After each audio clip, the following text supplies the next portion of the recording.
আসসালামু আলাইকুম। ফুল আর পাতা জোগাড় করে রং ও রঙিন কাগজ ব্যবহার করে ফুলের তোড়া বানাতে পারি। ধাপ 1, বাড়ি বা বিদ্যালয়ের আশেপাশে সহজে পাওয়া যায় এমন পছন্দের ফুল ও পাতা সংগ্রহ করব। 2, ককশিট বা শক্ত বোর্ড কাগজকে চাকার আকারে অথবা নিজেদের পছন্দ মতো আকারে কাটবো, তারপর রং করব। 3, এবার পছন্দের ফুল ও পাতা দিয়ে ককশিট অথবা শক্ত বোর্ড কাগজকে সাজাবো। ফুল ও পাতা আঠা বা স্কচ টেপ দিয়ে এমনভাবে এঁটে দেবো যেন তা খুলে না যায়।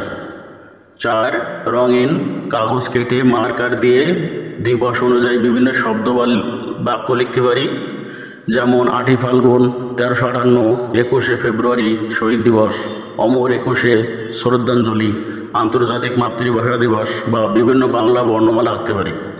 5, এবার কাগজটি ফুলের তোড়ার উপরে এমনভাবে আটকাতে হবে যেন তা খুলে না যায়। উপরের ধাপগুলো অনুসরণ করে এভাবে আমরা নিজেরাই একটি ফুলের তোড়া বানাতে পারি। তোমাদের সুবিধার জন্য কয়েকটি উদাহরণ স্যাম্পল দিয়ে দেওয়া হলো।